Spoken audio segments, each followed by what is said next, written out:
सामने आ रही है जहां पर प्रतीक यादव अपर्णा यादव को तलाक देने जा रहे हैं और इस बात की जानकारी प्रतीक यादव ने खुद इंस्टाग्राम पोस्ट के जरिए दी है। प्रतीक यादव अपने इंस्टाग्राम अकाउंट से एक पोस्ट करते हैं जिसमें अपर्णा यादव की एक तस्वीर शेयर करते हैं, लिखते हैं आ फैमिली डिस्ट्रॉयर और उसके कैप्शन में जानकारी देते हुए लिखते हैं, मैं इस स्वार्थी औरत से जल्द तलाक लेने जा रहा हूं। इसने मेरे पारिवारिक रिश्ते बर्बाद कर दिए। इसका एकमात्र लक्ष्य है मशहूर और प्रभावशाली बनना। इस समय मेरी मानसिक स्थिति बहुत खराब है और इसे कोई परवाह नहीं, क्योंकि इसे सिर्फ अपनी ही चिंता है। मैंने कभी ऐसी बुरी आत्मा नहीं देखी और मेरा दुर्भाग्य था कि मैंने इससे शादी की। कुछ इस तरीके की बात लिखते हुए प्रतीक यादव पोस्ट करते हैं और इस पोस्ट को वो बकायदा अपनी इंस्टाग्राम स्टोरी पर भी शेयर करते हैं।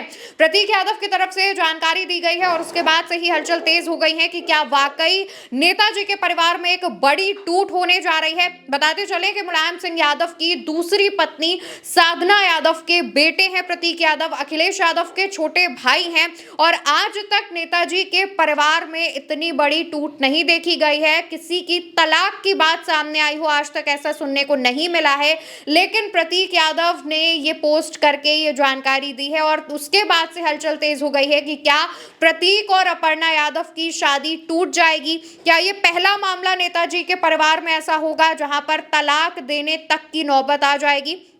अपर्णा यादव और प्रतीक यादव के बारे में अगर हम विस्तार से बात करें तो मौजूदा समय में अपर्णा यादव भारतीय जनता पार्टी की तरफ से महिला आयोग की उपाध्यक्ष बनाई गई हैं। वो 2022 के आसपास भारतीय जनता पार्टी में शामिल हुई थी। इस दौरान चर्चा थी कि वो लखनऊ की कैंट विधानसभा सीट से चुनाव लड़ सकती हैं। हालांकि भारतीय जनता पार्टी ने उन्हें टिकट नहीं दिया, पर स्टार प्रचारक बनाया था। भारतीय जनता पार्टी का मानना था कि अपर्णा यादव का वो इस्तेमाल करके समाजवादी पार्टी के खिलाफ एक लहर बनाने की कोशिश करेंगे, लेकिन कई मौकों पर अपर्णा यादव ने यह कहा कि उनके परिवार से कोई दुश्मनी नहीं है और वो परिवार के खिलाफ बहुत ज्यादा मुखरता से नहीं बोलती हैं, जो कि भारतीय जनता पार्टी को खलता भी है। हालांकि अपर्णा यादव एक वक्त पर समाजवादी पार्टी में भी शामिल थी और 2022 के पहले वाले चुनाव यानी 17 के चुनाव में समाजवादी पार्टी के टिकट पर उन्होंने लखनऊ की कैंट विधानसभा क्षेत्र से चुनाव भी लड़ा था, लेकिन इस दौरान वो हार गई थी। रीता बहुगुणा जोशी जो कि भाजपा की प्रत्याशी थी, उनसे हार गई थी वो चुनाव। इसके बाद वो भाजपा में शामिल हो गई थी और भारतीय जनता पार्टी के लिए ही प्रचार प्रसार करती देखी जाती है। वहीं दूसरी तरफ अपर्णा यादव के पति प्रतीक यादव पर अगर हम बात करें तो नेताजी के छोटे बेटे होने के बावजूद, इतने बड़े राजनीतिक घराने से होने के बावजूद प्रतीक यादव का राजनीति से दूर दूर तक कोई वास्ता नहीं है। प्रतीक यादव राजनीति में नहीं है, किसी भी तरीके के राजनीतिक मंचों पर नहीं देखे जाते। हालांकि परिवार के समारोह में जरूर प्रतीक यादव नजर आते हैं। अगर हम कुछ दिनों पहले की बात करें तो जब नेताजी के परिवार में आर्यन और सिरिंग की शादी हुई थी, उस दौरान प्रतीक यादव, उनकी पत्नी अपर्णा यादव अखिलेश यादव से मुलाकात करते हुए देखे गए थे। तस्वीरें सामने आई थी, वो भी हमने आप तक पहुंचाई थी और इसी बीच ये खबर सामने आई है। वहीं अगर हम दोनों के इंस्टाग्राम अकाउंट पर बात करें तो अपर्णा यादव जाहिर तौर पर बहुत ज़्यादा एक्टिव रहती हैं सोशल मीडिया पर। उन्होंने तमाम तस्वीरें, फोटोज़, वीडियो शेयर किए हैं। लास्ट प्रतीक यादव के साथ उनकी जो तस्वीर है वो प्रतीक यादव के जन्मदिन पर सामने आई थी। 4 दिसंबर 2025 को अपर्णा यादव ने 2 तस्वीरें शेयर की थी। पहली तस्वीर जो थी, इसमें अपर्णा यादव और प्रतीक यादव की एक सेल्फी थी, वो उन्होंने शेयर की थी और इसके बाद एक और तस्वीर थी जिसमें अपर्णा यादव, प्रतीक यादव और के दोनों बच्चे नजर आ रहे थे, दोनों बेटियां देखी जा रही थी और ये जो तस्वीर है वो प्रतीक यादव के जन्मदिन पर खींची गई तस्वीर थी। आगे आपको 2-3 केक रखे भी दिखाई दे रहे हैं। इस दौरान तक कोई भी ऐसी हलचल नहीं थी। पूरा जो परिवार है वो काफी राजी खुशी दिख रहा था, लेकिन इसके बाद लगभग कुछ महीने भर बाद प्रतीक यादव अपने इंस्टाग्राम अकाउंट पर ये शेयर करते हैं और तलाक की जानकारी देते हैं। वो ये भी बताते हैं कि मेरा दुर्भाग्य था कि मैंने इस औरत से शादी की। इस तरीके की बात वो लिखते हैं। बताते चले कि प्रतीक यादव और अपर्णा यादव की जो शादी है वो साधारण शादी नहीं थी। अपर्णा यादव और प्रतीक यादव ने दोनों एक दूसरे को करीब 10 से 11 साल डेट किया था।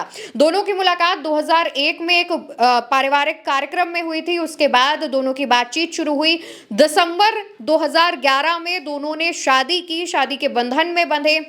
काफ़ी बड़ी शादी हुई थी, काफ़ी बड़ा आयोजन था, तमाम तस्वीरें उस दौरान भी सामने आई और उसके बाद दोनों की 2 बेटियां हैं और परिवार में कभी भी ऐसी खटपट की बात सामने नहीं आई। अपर्णा भारतीय जनता पार्टी में शामिल हैं, इससे ज़रूर क्योंकि समाजवादी पार्टी भारतीय जनता पार्टी की विरोधी है, दोनों सत्ता पक्ष विपक्ष वाले दल हैं, लेकिन उसके बावजूद अपर्णा यादव और सपा परिवार में काफ़ी ज़्यादा तालमेल देखा गया है। अपर्णा यादव कई पारिवारिक समारोह में पहुंचती रही हैं, पारिवारिक कार्यक्रमों में हिस्सा लेती रही हैं, लेकिन उसके बाद जब प्रतीक यादव का ये पोस्ट सामने आता है तो कई और तमाम चीजों पर भी सवाल खड़े होने लगते हैं। सवाल ये भी उठने लगा था कि आर्यन और सेरिंग की शादी में अपर्णा यादव और डिंपल यादव एक साथ नहीं देखी गई थी, दोनों एक दूसरे से मुलाकात करती हुई नहीं देखी गई थी। इसको लेकर के भी सवाल उठ रहे हैं और कई भी तमाम चीजें हैं उसको लेकर सवाल उठाए जा रहे हैं, पूछे जा रहे हैं। हालांकि कहा यह भी जा रहा है कि हो सकता है प्रतीक यादव का इंस्टाग्राम अकाउंट हैक हो गया हो और इस तरीके की जानकारी शेयर की गई हो, लेकिन मौजूदा समय में जब तक ये खबर हम आपके लिए रिकॉर्ड कर रहे हैं उस वक्त तक अपर्णा यादव की तरफ से कोई आधिकारिक बयान सामने नहीं आया है और ना ही प्रतीक यादव की कोई प्रतिक्रिया इस पोस्ट के बाद सामने आई है। देखने वाली बात यह होगी कि अपर्णा यादव इस पूरे मामले को लेकर क्या बयान देती हैं, क्या बात कहती हैं और अखिलेश यादव, डिंपल यादव यानी कि यादव परिवार की तरफ से इस पूरे मामले पर क्या प्रतिक्रिया सामने आती है। फिलहाल के तौर पर प्रतीक यादव का यह पोस्ट सामने आया है, सोशल मीडिया पर हलचल तेज है। परिवार के किसी सदस्य का या फिर अपर्णा यादव का इस पूरे मामले पर कोई बयान, कोई पोस्ट सामने नहीं आया है। जो भी जानकारी सामने आएगी हम आप तक जरूर पहुंचाएंगे। फिलहाल इस खबर को लेकर आपकी क्या राय है कॉमेंट सेक्शन में लिखिएगा और भारत एक सोच को सब्सक्राइब कीजिएगा। नमस्कार।